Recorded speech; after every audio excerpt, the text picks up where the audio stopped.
여러분 안녕하십니까. 경제현장 오늘 고광철입니다. 오늘의 주요 뉴스 전해드리겠습니다. 트럼프 미 대통령은 일본이 15%의 상호 관세를 지불하는 내용의 무역 합의를 이뤘다고 트루스 소셜을 통해 밝혔습니다. 일본은 자동차와 트럭, 쌀과 특정 농산물 등을 개방하기로 했습니다. 트럼프 대통령은 아마도 지금까지 이루어진 가장 큰 거래일 거라며 일본은 미국에 5,500억 달러를 투자할 것이라고 설명했습니다. 범여권이 자사주 소각 의무화를 담은 상법 개정안을 연달아 발의하며 공세에 나서자 야당은 신주 인수 선택권 도입 등을 명문화한 개정안을 내놓는 등 맞불 작전에 나섰습니다. 범여권에선 김남근, 차규근, 민병덕 의원에 이어 김현정 의원이 자사주를 취득하는 즉시 소각하는 상법 개정안을 발의했습니다. 반면 국민의힘 최은석 의원은 차등 의결권 주식, 거부권부 주식, 경영판단 원칙 명문화 등을 담은 상법 개정안을 발의했습니다. 삼성전자가 2분기에 부진한 실적을 내놓은 뒤 SK하이닉스의 실적 호조가 어느 정도일지 업계의 관심이 높아지고 있습니다. HBM 고대역폭 메모리 시장을 주도해온 SK하이닉스는 2분기에 매출 20조 원, 영업이익 9조 원으로 독주 체제를 공고히 할 것이라는 전망이 나오는데요. 다만 골드만삭스가 내년 HBM 경쟁 심화와 가격 하락을 예상한 만큼 SK하이닉스의 3분기 이후 전망치가 더 중요해지고 있습니다. 민생회복 소비 쿠폰 신청과 지급이 사흘째를 맞았습니다.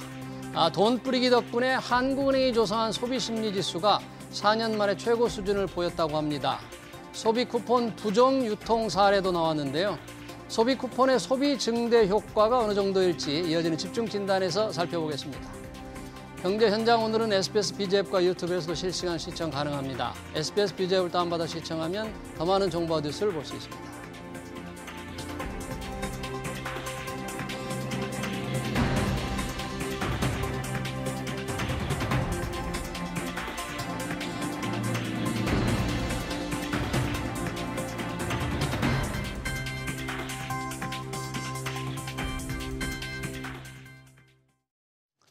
네, 1인당 15만 원에서 45만 원을 지급하는 민생회복 소비 쿠폰 1차 신청 이틀 만에 전체 대상자의 28%가 넘는 1,400여만 명이 신청했습니다.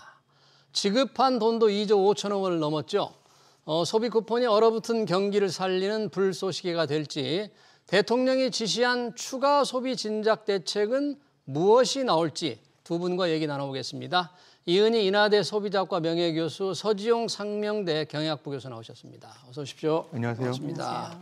소비 쿠폰 지금 사흘째네요. 신청하고 지급. 벌써 이제 쓰는 사람들이 많이 늘어나고 있다는데 신청이 굉장히 많이 되고 있어요. 지금 신청 얼마나 많은 사람이 했습니까? 이은희 교수님. 네, 오늘은 출생연도 끝자리가 3인분하고 8인분들이 이제 신청할 수 있게 돼 있죠. 예. 그래서 이제 어제까지 보면 그 이틀 동안 1,428만 한 6천 명 정도가 신청을 해서 예. 전체 대상자의 28.2%가 이제 신청을 했다라고 얘기를 하고요. 제일 많이 신청한 게 신용카드나 체크카드를 한 74%하고 예. 그 다음에 이제 많은 게 지역사랑 상품권 한 216만 2천 명 정도. 네. 그 다음에 이제 선불카드, 그 다음에 그 지류, 그 지역사랑 상품권은 한 25만 명 정도 신청을 했습니다. 네.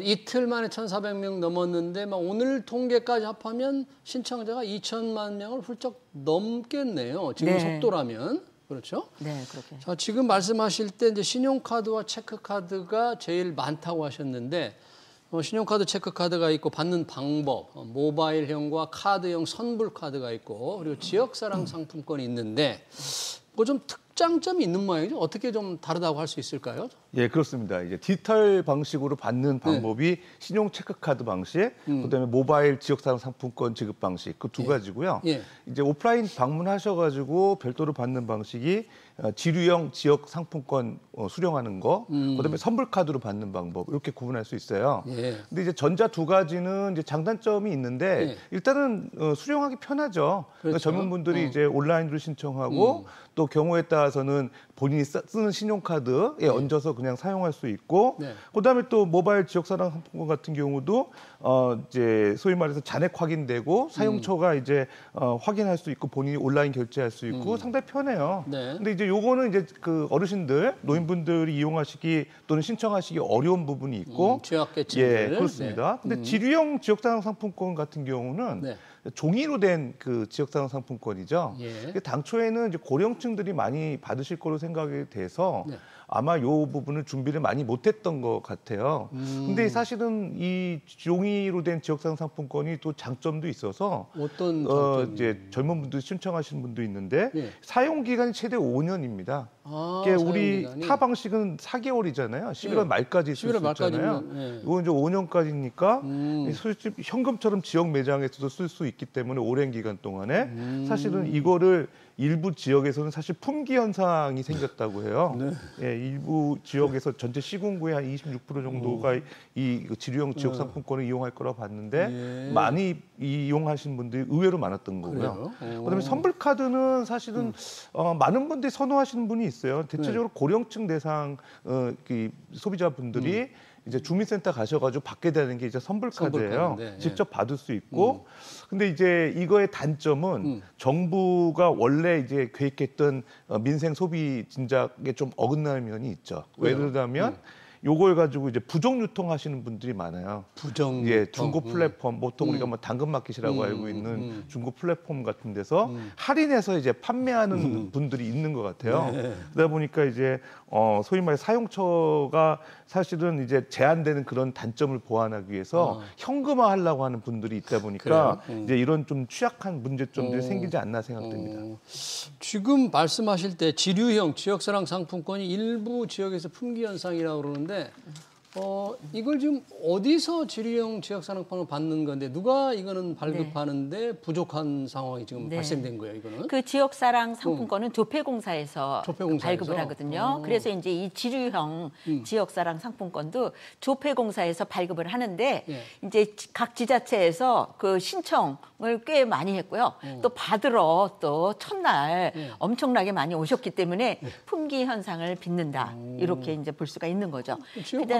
지역 화폐공사에서 네. 조폐공사에서 뭔가 미리 좀 대비를 해서 많이 좀 찍어놔야 되는 거 아니에요? 예측이 조금 어긋난 게 아닐까 그런 생각이 들어요. 더군다나 이 지폐형, 예. 그 지류형 지역사랑 상품권은 70% 사용하면 또 나머지는 현찰로 돌려주거든요. 70% 이상 사용하면? 네. 아. 그렇기 때문에 이제 그 특히 고령층이나 또 일반 뭐 지자체에서 요 지역사랑 상품권 그리고 이제 아까 우리 교수님도 말씀하셨지만 이것도 역시 이제 이렇게 다른 사람한테 양도하기가 좀 수월한 측면이 있어서 그렇죠. 그냥 줘버리면 되는 네, 거니까. 그래서 이제 조금 그런 이제 타인에게 부정 유통 시킬 수 있는 그러한 이제 위험 소지가 있는데 어쨌든 소비자 입장에서는 그 사용하는 데 있어서 굉장히 편리하기 때문에 네. 그 지역사랑 상품권 그리고 교수님 말하는 그 선불카드 선불 이런 카드. 쪽으로 오히려 몰린다. 오. 그러니까 이제 처음에 예상하기에는 신용카드가 편리하니까 신용카드로 다 몰리지 않을까라고 생각을 했는데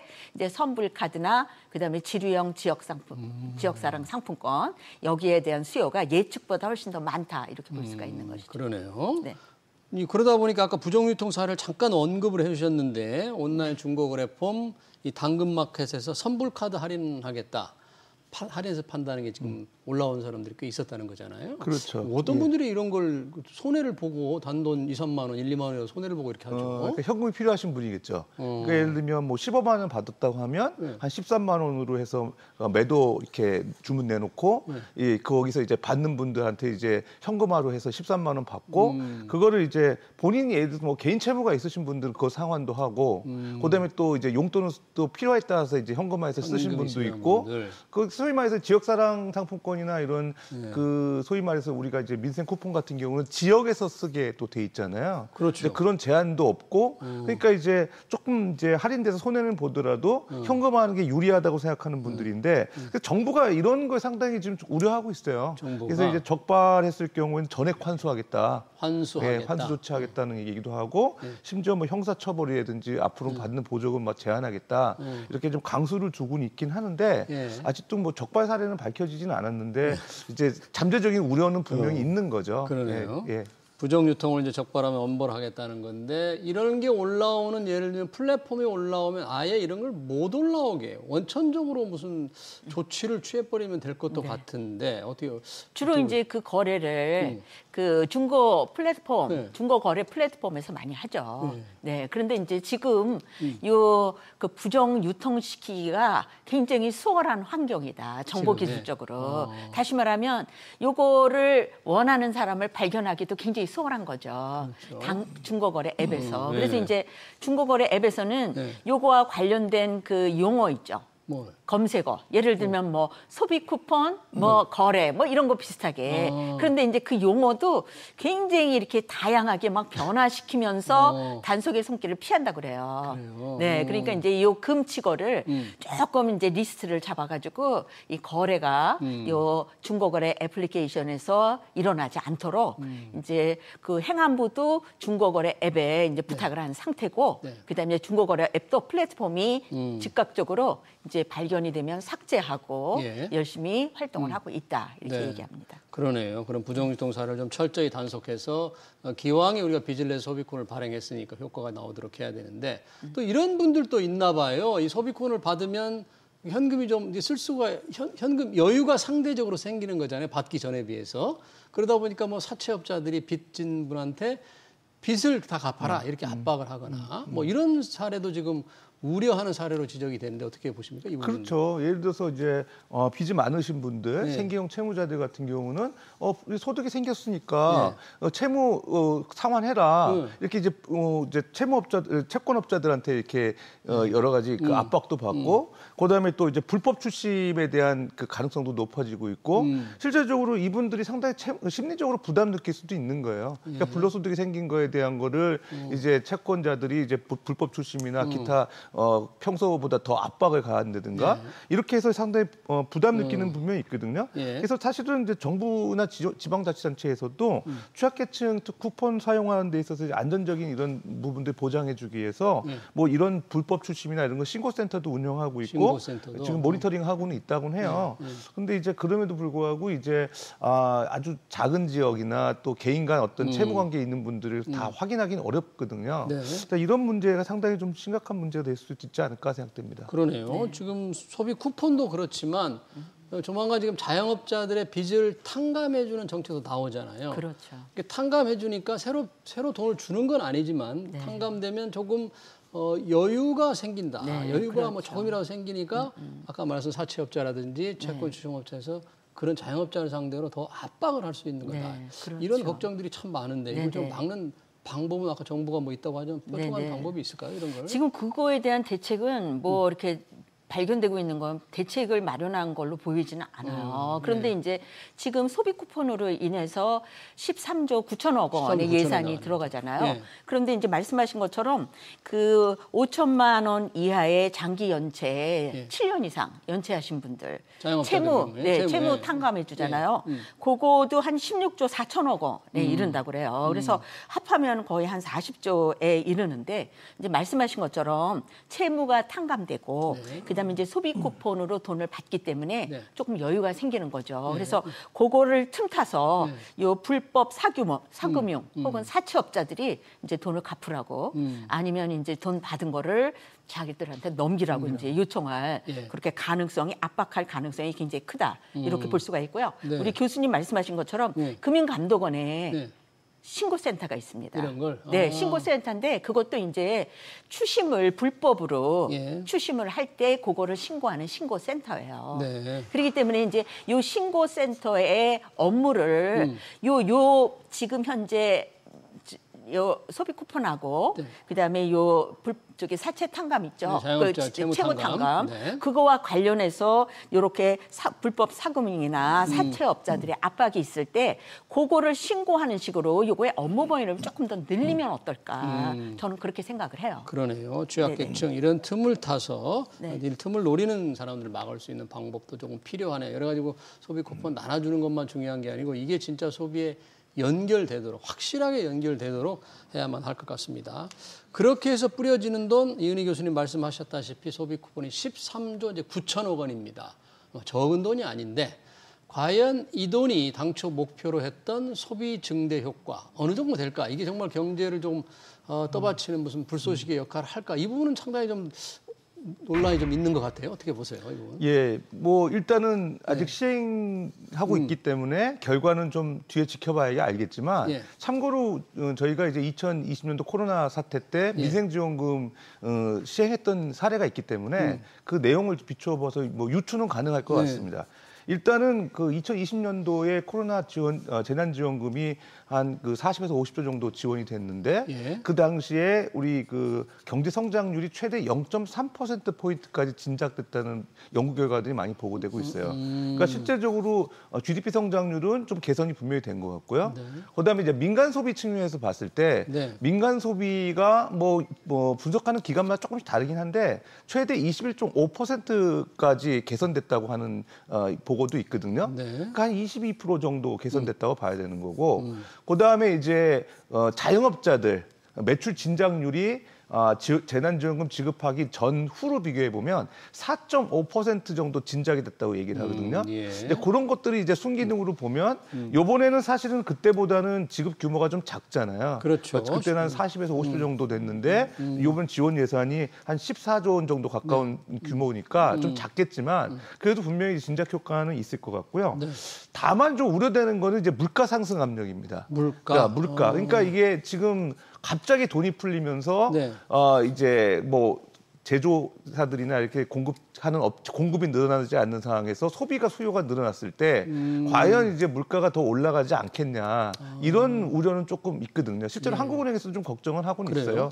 그렇기는 한데 그럼에도 불구하고 사실은 뭐 물가가 오른 것들이 어제 오늘 문제가 아니거든요. 우리나라 소득 수준 대비 물가 높은 건 아마 전 세계에서 높은 수준일 텐데 지금 생활 물가 같은 경우 우리가 외식 물가나 장바구니 물가 거의 두 자릿수가 되고 소비자 물가보다 생활 물가 지수가 훨씬 높은 게 계속 유지되는 게 몇 년 되거든요. 그러니까 사실은 물가보다는 소비 진작이 우선이 돼야 되지 않을까 생각은 있습니다. 지금 이제 여러 가지 말씀을 해주셨는데 물가 걱정을 좀 해주셨는데 뭐 경제가 완전히 좀 차갑게 얼어붙은 상태에서 조금 살려보기 위해서 돈을 이제 군부를 좀 뗐는데 이게 물가 상승으로 이어질 우려를 정말 많이 걱정해야 될까요? 아니면 이 정도 돈 가지고 물가에 영향이 있겠나? 아니 좀 마음을 놓아도 될까요? 그렇지 않아도 물가가 워낙 높으니까. 저는 이제 물가에 대한 걱정을 말씀하셨는데 그 부분도 이제 굉장히 타당한 지적이다 이렇게 생각을 하시는데 사실은 이제 작년에 저희 그 자영업자 폐업한 사람이 100만 명이 넘었어요.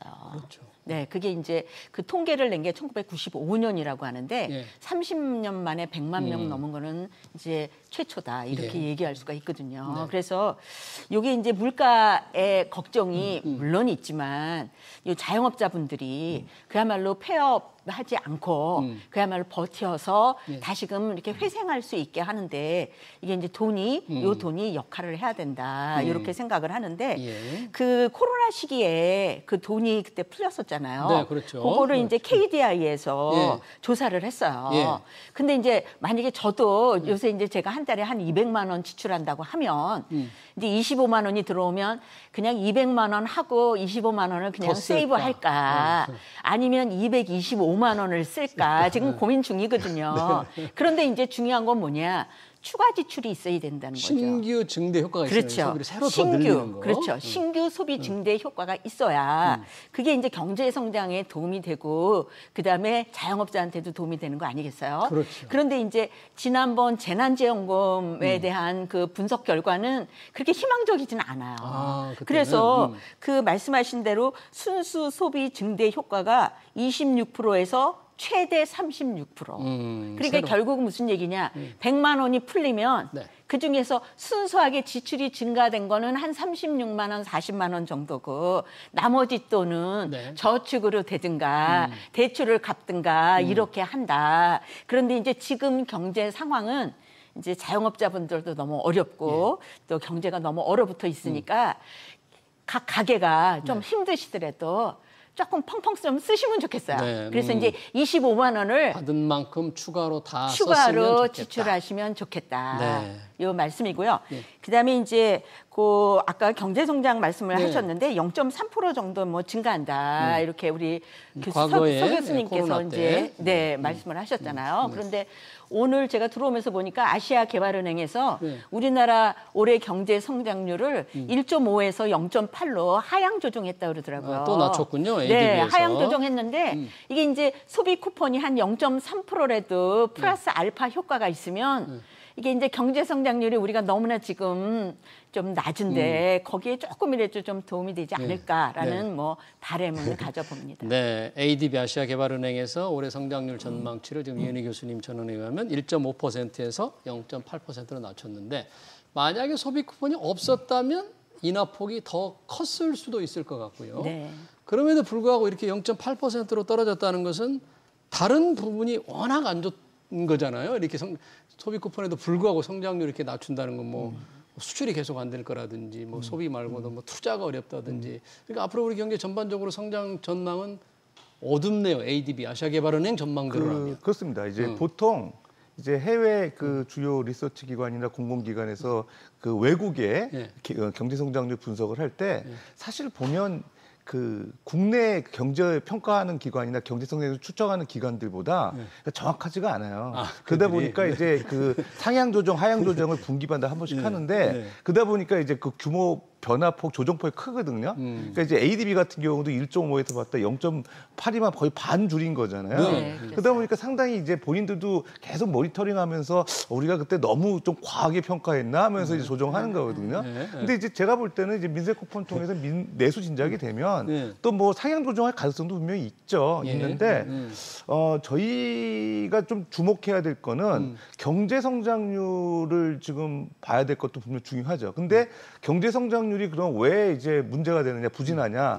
제가 볼 때는 내수거든요. 내수 부진이거든요. 근데 이제 사실 그 우리가 무역 수지 관련된 개선 부분은 사실 우리가 어떻게 한다고 될 수 있는 부분도 아니에요. 여러 가지 글로벌 통상 문제라든가 지금 관세 문제라든가 뭐 환율 문제라든가 이런 대변수가 너무 많기 때문에 사실 그 가정할 수 있는 변수가 너무 많아요. 근데 내수는 사실 우리 몫이거든요. 근데 이게 지금 우리가 내수 수준을 판단할 수 있는 경제 지표가 소매 판매액 지수예요. 소매 판매액 지수가 몇 년부터 계속 마이너스 성장 흐름을 보이다가 일부 개선됐다 하더라도 성장률이 상당히 둔화돼 있거든요. 특히 어느 부분이냐면 내구재 소비거든요. 내구재 소비. 그러니까 이제 자동차라든가 가전이라든가 컴퓨터라든가 이런 큰 소비들을 안 하는 거예요. 그러다 보니까 이제 내구재 소비가 부진하니까 결과적으로는 사실은 이제 우리가 그 내수 민간 소비가 차지하는 그 경제 성장률에서 포션이 한 50% 정도 되거든요. 그러니까 사실 어떻게 보면 언제부턴가 내수가 그 수출이 무역보다 비중이 커요, 우리나라가. 그러다 보니까 이 내수를 잡지 않는 이상은 경제 성장률이 오르기 어렵다. 그런 취지에서 저는 사실 소비 쿠폰은 타당성이 있다고 생각이 됩니다. 네, 어쩔 수 없이 우리가 이제 경제 성장률을 높이는 방법 중에서 이제 수출을 늘리는 것도 있는데 이건 대외 환경 변수가 워낙 크고 투자도 쉽지 않으니까 불가피하게 내수를 늘려야 되는데 그러기에 소비 쿠폰이 나왔습니다만 결국 소비 쿠폰이 우리가 재정이 충분하지 않으니까 빚을 내서 돈을 뿌리는 거잖아요. 네, 그렇죠. 빚 걱정은 혹시 이은희 교수님 뭐 빚 걱정은 좀 어떠세요? 이게 이제 1,300조를 넘어서게 된다는 거 아니에요. 이게 이제 국내 총생 GDP하고 비교하면 이게 이제 48.4%인데 뭐 이 수치가 높으냐 낮으냐 뭐 논란도 많죠. 다른 나라하고 비교해서. 그런데 이제 작년에 비해서 작년에 46.1%였는데 2.3%. 그러니까 이제 그 저기 채무 비율, 국가 채무 비율의 증가 속도가 이제 너무 빠르다. 네, 이렇게 이제 저는 생각이 들고요. 그다음에 또 제가 이제 조금 요거는 다른 얘기 같은데 지금 저희가 그 초고령화 사회에 들었거든요. 그렇죠. 네, 그렇기 때문에 근데 이제 65세 이상 그 인구 구조로 볼 때 이 고령 인구는 그렇게 소비를 활발하게 하지는 않습니다. 물론 이제 뭐 건강이라든가 뭐 병원이라든가 뭐 이런 지출은 할 줄 몰라도 그래서 저는 기본적으로 인구 구조의 문제도 굉장히 내수에 영향을 미친다. 이렇게 말씀드리고 싶고요. 그다음에 이제 이번에 그 소비 쿠폰을 하면서 이제 슬로건으로 뭐를 내세웠냐면 경제 회복의 마중물, 그다음에 이제 성장의 마중물이라고 했는데 이게 그 성장의 회복의 마중물은 알겠어요. 네. 그런데 성장의 마중물이라고 하면 그 마중할 수 있는 뭔가 이렇게 준비된 계획이나 뭐 이런 게 있냐. 그래서 좀 뭐랄까 돈을 받아서 좋기는 하지만 다들 마음이 복잡하다.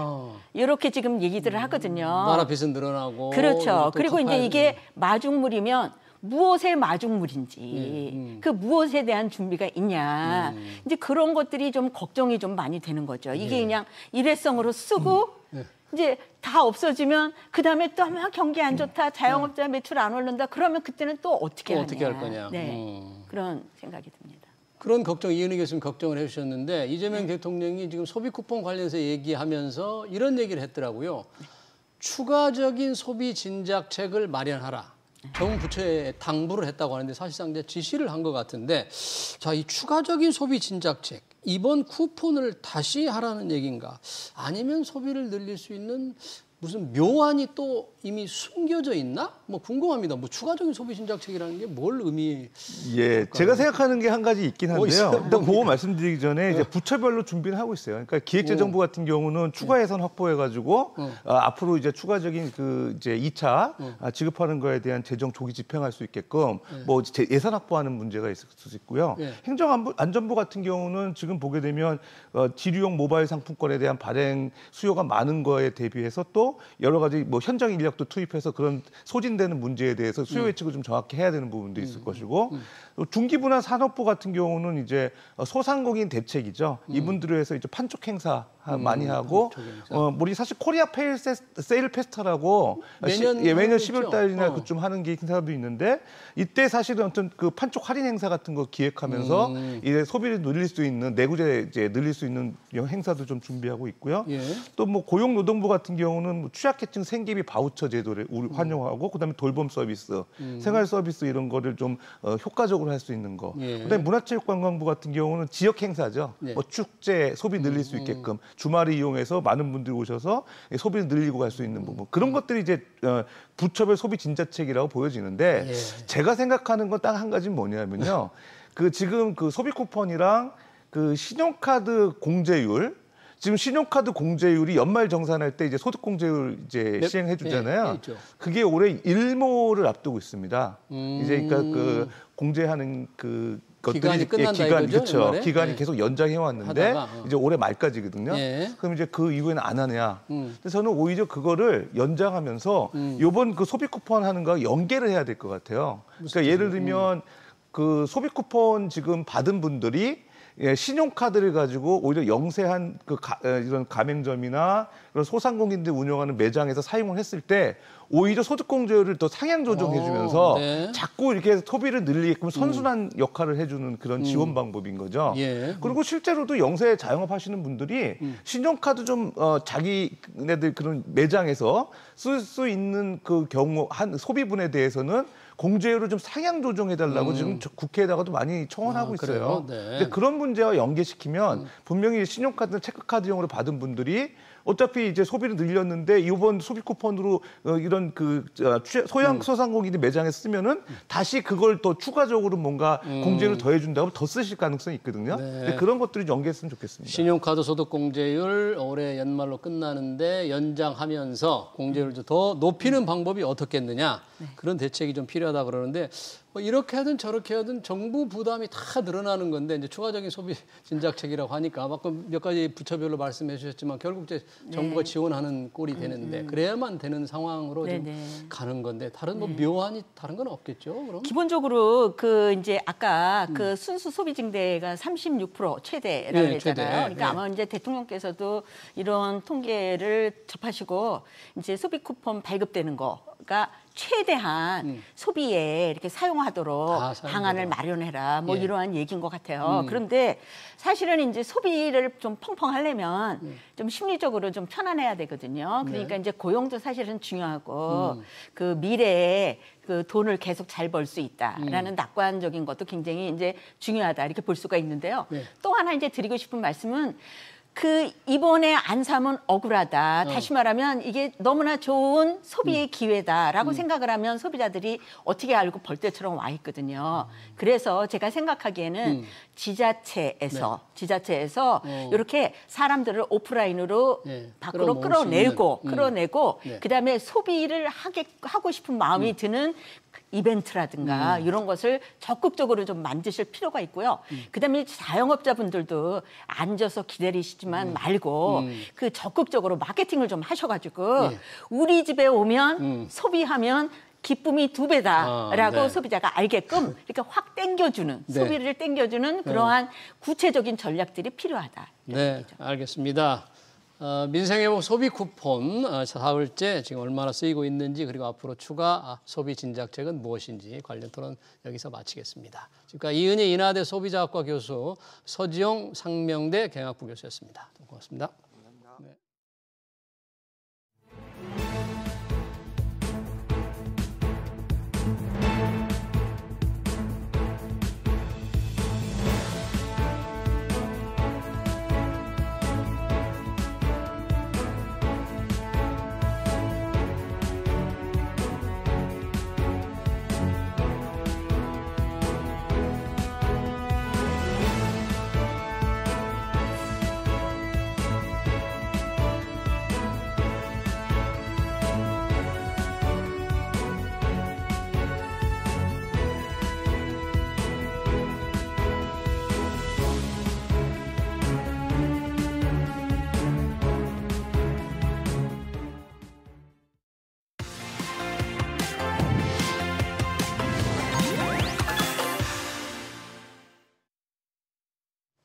네, 생전에 금융회사의 자산을 맡겨 운용 수익을 받다가 사후에 수익자에게 자산을 넘겨주는 유언 대용 신탁이 널리 활용되고 있습니다.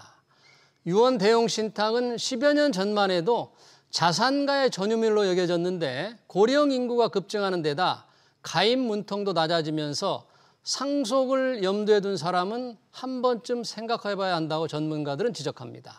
유언 대용 신탁 정확하게 무엇인지 유언장과는 어떻게 되는지 알아보겠습니다. 신관식 우리은행 신탁부 부부장 나오셨습니다. 부장 어서 오세요. 안녕하십니까. 유언장은 알겠고 유언도 알겠는데 유언 대용 신탁 뭘 맡기는 것 같은데요. 이게 정확히 뭡니까 이게? 그러니까 유언장과 비슷한 효과가 있는데요. 예. 다만 이제 유언장은 본인의 사망 이후에 이런 내용들을 재산의 이전이라든지 가족의 이전을 남들 모르게 종이라든지 또는 변호사나 공증인을 찾아가 가지고 맡기는 반면 유언 대용 신탁은 살아 계실 때부터 은행 등 신탁회사에 재산을 맡겨가지고 살아 생전에는 재산 관리와 자산 관리를 모두 받을 수 있고 재산 관리를 해주고 그리고 돌아가신 다음에는 본인의 의지대로 가족들에게 이 재산을 효율적으로 그리고 신속하게 재산을 배분해주거나 이전해주는 과정을 유언 대용 신탁이라고 말할 수 있습니다. 금융회사가 그러니까 살아있을 때는 돈을 굴려서 운영해주고 그렇습니다. 돌아가실 때는 정확하게 내 재산을 우리 2세들이나 누구의 파트너에게 어떻게 주거라 이런 계약을 다 쓴다 이거잖아요. 그렇습니다. 얼핏 보기에 돈이 좀 많아야 가입할 것 같은데 요즘 뭐 가입하는 분이 좀 늘고 있다고 하는데 추세는 어때요? 지금까지 우리나라의 이제 그 일반 보통 분들의 어떤 재산의 이제 과정을 보면 재산의 취득 그리고 재산의 형성 그리고 재산의 증식 여기까지 이제 재테크라는 용어로서 이제 많이 활용되어 왔죠. 그런데 이제 최근에 와서는 이제는 부모 세대보다 자녀 세대가 재산이 더 적을 수도 있겠다. 그런 걱정 부모들이 하죠. 그렇죠. 소득이 적을 수도 있겠다. 이런 부분에서 일정 부분 시니어 분들이 본인 사후에 이 재산을 승계하는 방법에서 여러 고민을 하고 계시고 그런 부분에서 과거에는 재테크 중심이었고 현재도 마찬가지지만 재산 승계에 관심을 갖고 있고 여러 가지 신탁이라든지 이런 부분을 활용하고 계시다라고 보시면 좋을 것 같습니다. 그럼 유언 대용 신탁 우리 시청자들이 지금 이게 얼마나 많은 나만 못하고 있나 나만 안 하고 있나 이런 궁금한데 금융권 전체적으로 대략 한 몇 명이 가입을 했는지 이 잔액이 대략 어느 정도 될까요? 이제 언론상으로 또는 금융투자협회에 이제 집계된 자료들을 토대로 보면은 한 올해 한 6월 정도까지는 한 3조 7천억 정도 될 것 같습니다. 5대 시중은행을 합산해 보면요. 은행에 맡긴 그렇습니다. 신탁에 예, 예. 4조 원 가까이 되고요. 그렇습니다. 네. 그리고 그 재산은 현금이 될 수도 있고 뭐 ETF도 될 수 있고 ELS도 될 수 있는 금융투자 상품뿐만 아니라 네. 부동산도 되고요. 그리고 골드형 상품도 되고요. 그리고 여러 가지 최근에는 미술품이라든지 이런 것까지도 다 받을 수 있는 그런 구조가 됐기 때문에 다양한 재산들을 그리고 한마디로 요약하면 고객의 종합재산을 맡길 수 있는 그런 구조의 신탁이다라고 보시면 좋을 것 같습니다. 그러니까 맡길 수 있는 자산의 뭐 종류 이런 구분이 없어요? 다 모든 자산은 맡길 수 있는 거예요? 조금 세부적으로 들어가면 예. 조금 제한되는 자산이 있긴 한데요. 우리 고객들이 또는 일반 보통 사람들이 갖고 있는 재산 범위 내에서는 대부분 가능하다라고 보시면 좋을 것 같습니다. 그러면 주로 이 유언 대용 신탁을 가입하는 분들은 좀 연세가 많으신 분들이 좀 가입할 것 같은데 그렇습니까? 아니면 좀 이 범위가 좀 확산되고 있습니까? 조금 니즈별로 좀 다른 것 같은데요. 네. 그럼에도 불구하고 말씀하신 대로 우리 인생 사이클을 보면 이제 후반기에 시니어가 됐을 때 그때 본인의 이제 재산을 어떻게 넘겨줄까 고민하시는 경우가 많잖아요. 네. 그런 시간도 조금 더 있으시고 네. 그런 부분에서 말씀하신 대로 조금 65세 이상 분들의 시니어 분들이 어떻게 정리할 것이냐 그런 고객들이 대다수다라고 보시면 좋을 것 같습니다. 아, 그래요? 유언장과 아까 다른 차이를 조금 말씀해 주셨는데 비슷한 여러 가지 이제 공통되는 것도 있고 완전히 차별화되는 것도 있을 텐데 조금 어떻게 많이 차이 나죠? 유언장하고? 예. 유언장은 본인이 이제 유언장을 쓰시거나 또는 공증인을 통해서 유언 공증을 하시는데 돌아가시고 난 다음에 효력이 발생되는 것이거든요. 그렇죠. 네. 그 전까지는 본인이 남들한테 공개하지 않고 네. 본인이 운용이랑 관리를 하는 측면이 있고요. 그러고 나서 유언장이 딱 공개가 되면 자녀분들은 이거에 따라서 갑작스럽게 유언장에 기초해서 재산을 분배하게 되는 네. 그런 구조가 있는데요. 네. 유언대용 신탁은 좀 전에도 말씀드렸다시피 생전부터 신탁회사, 은행 등 신탁회사의 돈이나 또는 주식이나 ELS나 부동산을 맡겨가지고 관리하다가 거기에 나오는 뭐 배당금이라든지 네. 이익금이라든지 이자 금액을 받다가 네. 향후에 돌아가셨을 때 이 계약서에 근거해서 이제 재산이 집행되거나 이전되기 때문에 네. 둘 다 할 수 있다. 아, 생전 및 사후 관리까지 모두 할 수 있다는 장점이 있습니다. 네.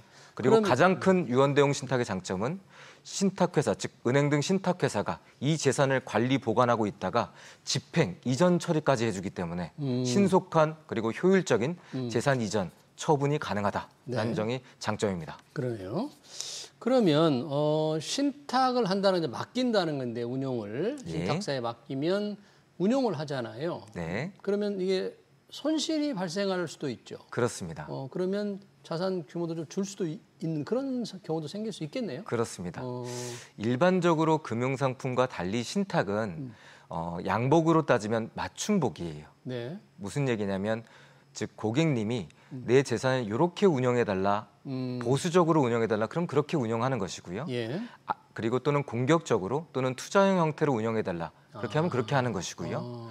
부동산도 관리만 해달라, 예. 또는 그렇게 할 수 있고요. 네. 또는 임대나 또는 처분까지도 해달라. 해달라. 다 이렇게 해서 맞춤형으로 할 수 있다는 장점이 네. 있는데 단해서 신탁이라는 이 금융 또는 투자금융 상품 중에 하나인 신탁은 뭐니 해도 원금이 보장되지 않는 구조, 그리고 특히나 예적금과 달리 예금자 보호가 되지 않는 구조가 네. 있기 때문에 가입하실 때 또는 계약하실 때 이 부분은 꼭 기억하셨으면 좋겠다는 네. 말씀드립니다.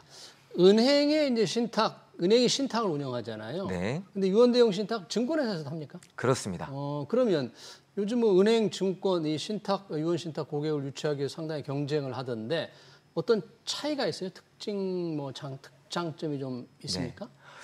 업권 또는 은행과 증권사의 어떤 브랜드, 예. 이미지, 예. 그리고 어떤 고객들의 어떤 투자 성향, 이 좀 차이가 있는 것 같고요. 예.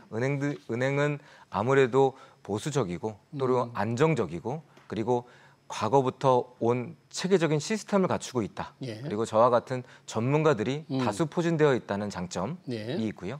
증권사는 아무래도 신탁을 운영함에 있어가지고 투자 형태 또는 어떤 수익 형태 네. 또는 어떤 공격적인 형태 이런 부분에 장점이 있기 때문에 네. 조금 업권별로 또는 잘하는 어떤 특장점이 다르다. 그리고 거기에 맞는 고객들도 그렇게 이제 선호하고 계시다라고 보시면 좋을 것 같습니다. 네.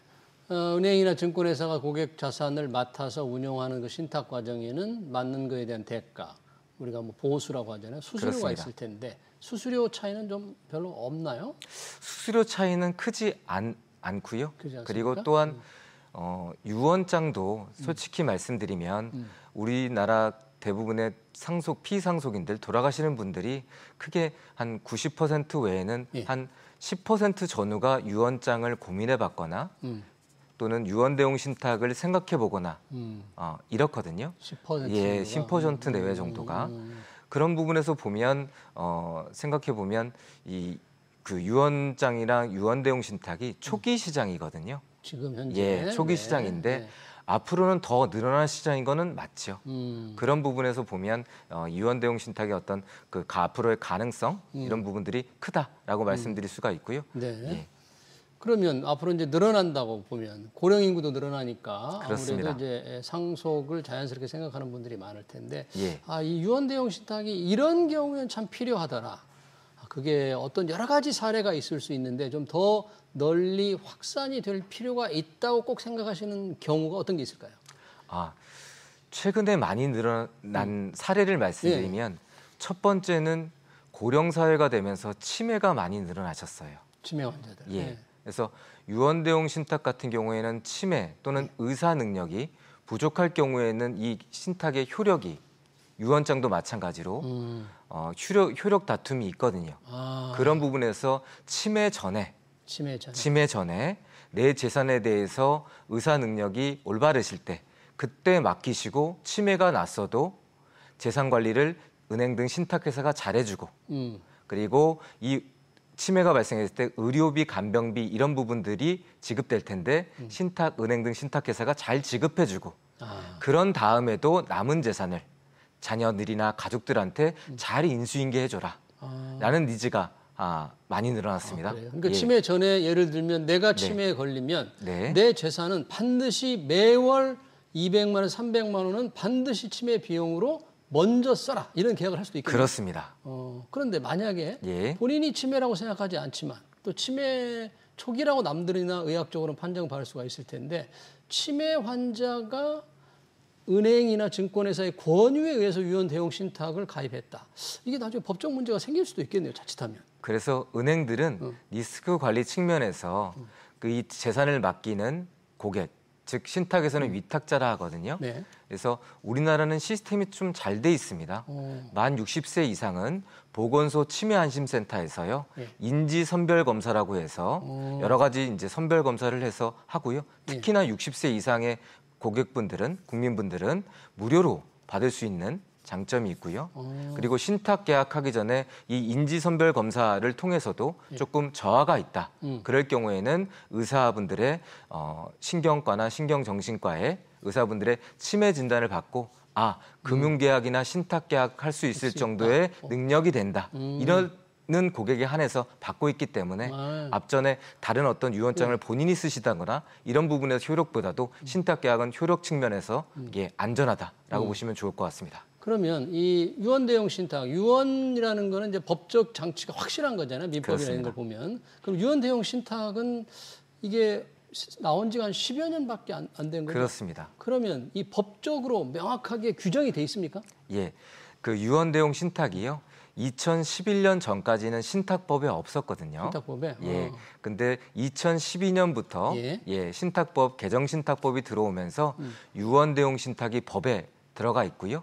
그래서 유언 대용 신탁이 유언은 민법에 있고 유언 대용 신탁은 신탁법에 있기 때문에 법적 근거가 충분하다.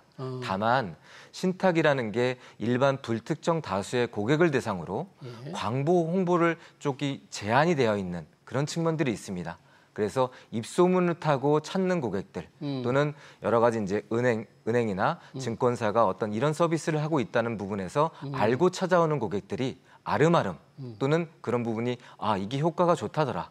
이게 돌아가신 다음에 재산 집행이 잘 된다더라. 이런 부분을 입소문을 타고 성장하는 시장이다라고 보시면 좋을 것 같습니다. 이 상속은 상속 전과 달리 상속 후에는 반드시 분쟁이 따른다는 복잡한 게 상속입니다. 그렇습니다. 만약에 분쟁이 발생했을 때 유언대역 신탁의 효력은 일반 유언장과 동일합니까? 어떻습니까? 예, 동일합니다. 동일합니다. 그래서 상속이라는 그 법적인 소송이 재산 분할 소송도 있고요. 유류분 소송도 있고요. 또는 유언장 같은 경우는 효력 청구 또는 무효 소송 이런 것들이 있는데요. 신탁도 마찬가지로 의사 능력이 떨어지셨을 때 계약했을 때도 무효라든지 네. 그리고 여러 가지 이제 유류분 소송이라든지 이런 부분에서는 유언과 동일한 부분에 문제점은 있다. 네. 그렇지만 효율적으로 신속하게 본인의 의사대로 돌아가신 다음에 은행 등 신탁회사가 신속 정확하게 재산이 이전되는 장점이 있다. 이런 부분에서 유언과 차이점이 있다라고 네. 보시면 좋을 것 같습니다. 그럼 사후에는 유언대용 신탁을 활용해서 이제 사후에 상속이 될 때는 세금은 일반 상속세와 똑같이 적용되는 거죠? 그렇습니다. 그건 똑같은 거죠? 예, 상속세 및 증여세법에요. 네, 그대로. 이제 유언 대용 신탁이 상속 재산에 포함된다는 게 또 명시가 되어 있기 때문에 유언 대용 신탁도 상속 재산에 포함돼서 네. 세금이 계산돼서요. 최저 10%부터 최고 50%까지 낼 수 있다라고 네. 보시면 좋을 것 같습니다. 좀 내는 건 좀 싫어할 테니까 낼 수 있다는 것보다 혹시 적용이 똑같이 되느냐, 무슨 또 예외가 있느냐 좀 그게 궁금했고요. 예. 혹시 이제 이거 생각하고 유언대용 신탁을 한번 생각해봐야 되겠다 할 분들이 가입할 때 조금 꼭 주의해야 될 게 있다면 뭘 들 수 있을까요? 첫 번째는 아까 전에도 말씀드렸지만 초고령 사회이다 보니까 이것도 유언 대용 신탁도 계약이다 보니까 의사 능력이 그리고 정신적인 능력이 온전하실 때 분명할 때. 빠르면 빠를수록 좋다라는 말씀을 첫 번째로 드리고요. 예. 두 번째는 가족분들이 많을 경우에 하시면 좋겠다. 왜냐하면 분쟁의 우려입니까? 그렇습니다. 어떤 책에 이런 말씀이 있었습니다. 신이 부모에게 자식을 선물한 이유는 자기 마음대로 할 수 없다는 것을 증명하기 위함이다. 그래요? 라는 말이 있었거든요. 네. 그래서 드라마에서도 또는 영화에서도 나오다시피 네. 재산만 잘 물려주면 되지. 네. 내가 이런 것까지 다 정해서 해줘야겠어? 라는 부분이 있지만 돌아가시고 나면 다른 문제가 된다. 그럼요. 예. 돈 앞에서는 뭐 피도 눈물도 없기 그리고 때문에. 세 번째는 자산가 분들은 자녀들 중에서도 외국에 나가 계신 분들 계시고 그리고 또한 어떤 그 분들께서는 자녀들 중에 장애인이 있다거나 이런 분들이 계시거든요. 이런 부분에서 어떤 재산 관리라든지 집행에 있어가지고 맞춤형으로 해주는 신탁이 유언보다는 좀 더 유리하지 않을까 싶습니다. 네, 잘 들었습니다. 초고령 사회로 진입하면서 관심이 높아지고 있는 유언 대용 신탁에 관해서 잘 들었습니다. 지금까지 신관식 우리은행 신탁부 부부장이었습니다. 네, 고맙습니다. 감사합니다. 네.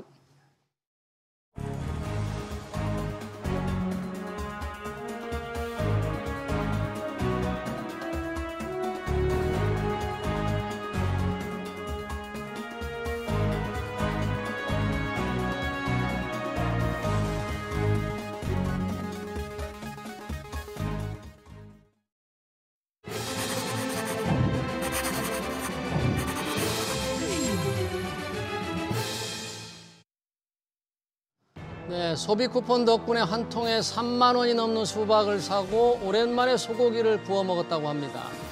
한국은행이 조사한 7월 소비자 심리지수가 4년 만에 최고치에 달한 것도 소비 쿠폰과 무관치 않아 보입니다. 이재명 대통령은 추가적인 소비 진작책을 마련하라고 전 부처에 지시했습니다. 소비 증가세를 이어가고 싶은 마음일 겁니다. 문제는 지속 가능성인데요. 정부가 돈을 뿌려 군부를 떼는 관제 소비는 오래가지 못합니다. 진통제를 계속 맞을 수는 없습니다. SBS 비즈 경제현장을 여기서 마치겠습니다. 시청해주신 여러분 고맙습니다.